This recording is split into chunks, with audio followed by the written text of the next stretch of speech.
At a Senate Judiciary Committee hearing on September 16th, FBI Director Kash Patel delivered his opening statement to Congress, addressing several high-profile investigations, including the Charlie Kirk case, the Epstein files, and other critical matters currently under review by the Bureau. Watch his full remarks right here. It's an honor to be here with you today as the 9th Director of the FBI. I want to provide by providing a briefing into the tragic assassination of Charlie Kirk. It's important that this FBI is transparent as possible without jeopardizing investigations. Charlie Kirk was shot at 12:23 p.m. on September 10th. I think this timeline is critically important. Less than a day later, the FBI, at my direction, released the first set of images of the suspect that we captured based on our analysis on the ground. Later that evening, while conducting extensive interviews and cell phone analysis, and also flying out evidence response teams and hostage rescue teams and evidence tacticians who were collecting evidence in live time and flying them back to Washington, D.C. in our laboratories for immediate analyses, we were able to extract video from the campus feed. And at my direction at 8 p.m., in partnership and promise to working with the public to bring this fugitive to justice, we released a newly, never before seen video of the suspect. We also released new enhanced photos of the suspect. A few hours later, that suspect was in custody, pursuant to the interrogation of the suspect's own father, who stated, "When I saw that video that you released, I recognized it was my son, and I confronted him, and he was handed over to lawful law enforcement authorities." That is the FBI working with the public, as I promised, being transparent and providing critical information along the way in the manhunt for the suspect and suspects involved in Charlie's assassination. We received over 11,000 tips in the first 24 hours alone. We received 16,000 submissions to our digital media enterprise and tip lines. That is a large number of material to go through. I want to thank President Trump and the Attorney General, Pam Bondi, for their unwavering support and commitment resources to this and all investigations. I also want to especially thank our colleagues in Utah, the Governor's Office, DPS, and the sheriffs out there. State and local law enforcement partnership has been a cornerstone since I took over at the FBI, and it was no different here.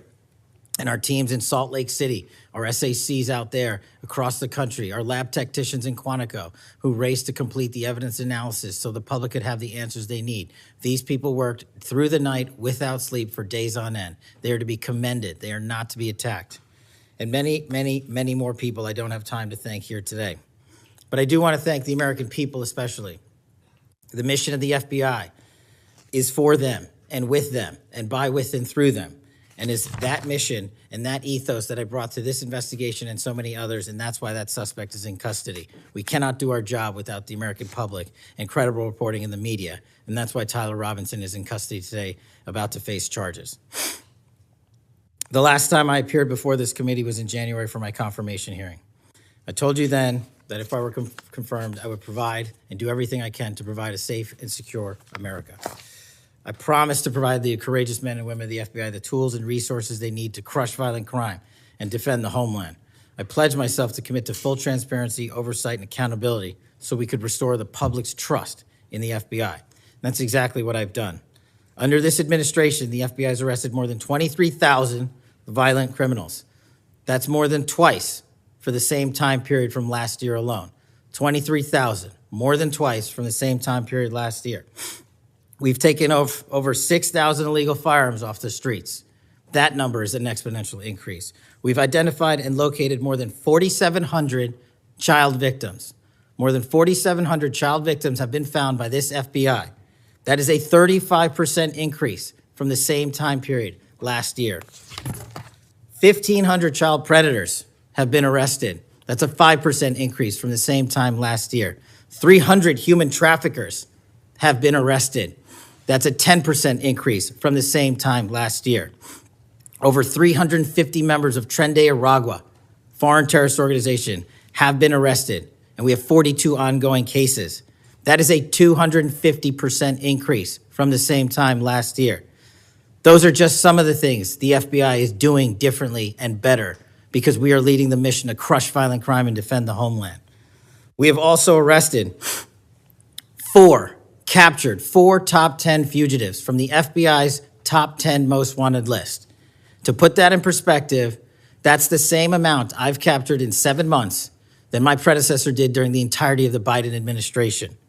Those are real results, and the credit is to the men and women at the FBI. We've been able to achieve these results because the FBI recognizes violent crime doesn't just happen in Washington, D.C.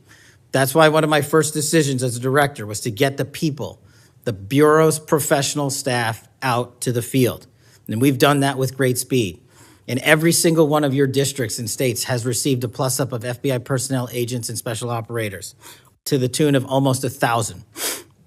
We did that because crime had unexpectedly and unacceptably exploded across the country.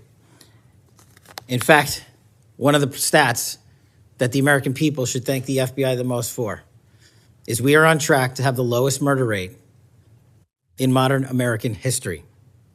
The lowest murder rate by double-digit percentages.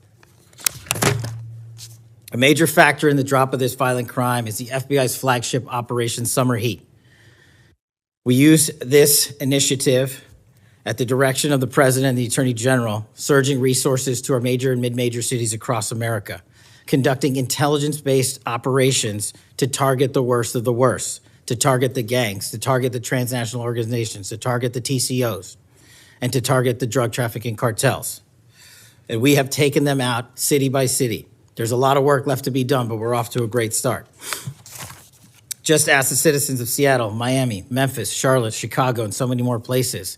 Specifically in New Orleans and Nashville alone, there has been an increase in the number of violent crime arrests by an average of 250% for each of those cities. And there has been a drastic reduction in crime across the board in mid-major cities across this country, thanks to the men and women of the FBI. How are we doing that? We are attacking the drug epidemic. We've seized nearly 1,000 kilograms of meth and cocaine off the streets of America. We've taken over 1,600 kilograms of fentanyl off the streets. Maybe one of the greatest achievements we have this year, 1,600 kilograms of fentanyl. That's a 25% increase from the same time last year. To put things in perspective, that's enough fentanyl to kill a third of the American populace, 115 million Americans. We're also going after the companies that manufacture these precursors overseas in places like mainland China and their cutting agents. In fact, this month in Cincinnati, we announced groundbreaking charges aimed at the individuals and businesses responsible for flooding these opioids and their precursors and cutting agents into the streets of America. And for the first time that I can remember, we are charging these businesses and enterprises, not just in America, but in mainland China, and seizing their operational necessity to have money by seizing their cryptocurrency wallets. We're also equally important to protecting the homeland. We know we have a no-fail mission.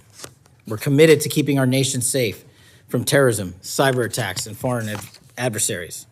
Whether stopping threats inspired by foreign terrorist organizations or lone wolf actors, or sponsored by hostile nation states. This year, we've already made nearly 60 counterintelligence arrests. 60 counterintelligence arrests this year alone is a 30% increase from the same time period last year for the CI work at the FBI.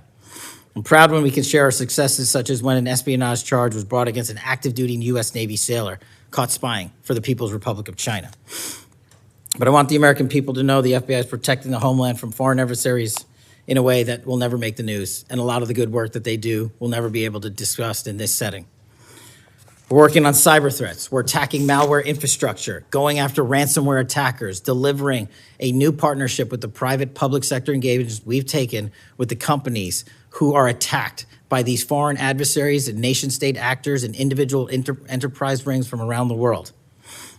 We are combating Salt Typhoon, Vault Typhoon, Flax Typhoon, and so many other ransomware and cyber threats this nation faces. We're also arresting people such as Tajik national in Brooklyn, who is suspected of sending tens of thousands of dollars to support ISIS.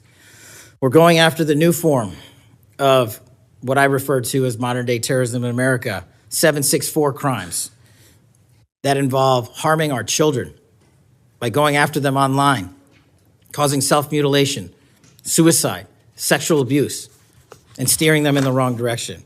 Currently, we have 3,500 international terrorism investigations.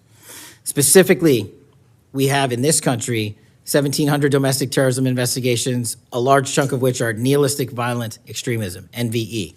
those who engage in violent acts motivated by a deep hatred of society, whatever that justification they seem is.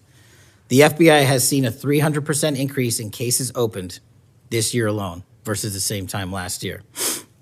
In the last couple of months, the FBI secured a guilty plea for a man in Tennessee who attacked an energy facility with drones and explosives. We secured the indictment of a violent Sinaloa cartel faction leader in Chicago on narco-terrorism charges. Our folks in Sacramento collaborated with domestic and international partners to secure a guilty plea for a leader of a transnational terrorist organization who solicited the murder of federal officials. But the Bureau's job is not done. I'm committed to this transparency. Mr. Chairman, you alluded to our work with Congress. To date, in the 7 months that I've been FBI director, we have produced 33,000 pages to the United States Congress, 33,000 pages. Just to put that in perspective, my predecessor in his 7-year term issued 13,000 pages to Congress, and his predecessor in his 4-year term issued 3,000 pages to Congress. I've issued 33,000 pages in 7 months, and we're going to keep going. I'm dedicated to restoring the trust that the public has and needs in the integrity at the FBI, and it's being done every day by the men and women of the FBI. Now, I know that there's a lot of talk about Epstein, and I'm here to testify that the original sin in the Epstein case was the way it was initially brought by Mr. Acosta back in 2006. The original case involved a very limited search warrant or set of search warrants and didn't take as much investigatory material it should have seized. If I were the FBI director then, it wouldn't have happened. The search warrants were limited to small time periods to include 2002 to 2005 and 1997 to 2001. Mr. Acosta allowed Epstein to enter in 2008 to a plea and non-prosecution agreement, which then the courts issued mandates and protective orders legally prohibiting anyone from ever seeing that material ever again without the permission of the court. The non-prosecution agreements also barred future prosecutions for those involved at that time of those individuals. Still, this administration, at the direction of President Trump, has done more to turn over all the credible information we are legally able to do so, and we will continue to work with Congress to achieve that end. Under the direction of the President, thank you for your support for our mission to working to jointly deliver transparency and congressional oversight to the United States. Lastly, I want to close with the President's initiative here in Washington, D.C. as an example of what we're doing around the country. And I think our next city is Memphis. 21,000 arrests in D.C. with our federal partners, a huge decrease in violent crime, 60% decrease in gun crimes in Washington, D.C. in the last month, 74% decrease in carjackings in Washington, D.C. in the last month, 53% decrease in homicides in Washington, D.C. in the last month. The drugs are disappearing, people are freely walking around the states, and we're restoring the nation's capital to its glory. That work is through the interagency process that the FBI is proud to be a part of, and the initiative spearheaded by President Trump and the Attorney General. And perhaps most notably for investigations in Washington itself, it was the intelligence that the FBI gathered through our source network here in D.C. that helped us identify the suspects in the horrific murder of the D.C. intern Eric Tarpinian. We're proud to be a part of that investigation. We're proud to put the resources to bear of the FBI. And in closing, Mr. Chairman and members of the committee and Ranking Member Durbin, I'm honored to be the 9th director of the FBI. I'm not going anywhere. If you want to criticize my 16 years of service, please bring it on. Over to you. For more congressional news, stay tuned to Congress Clips, and thanks for watching.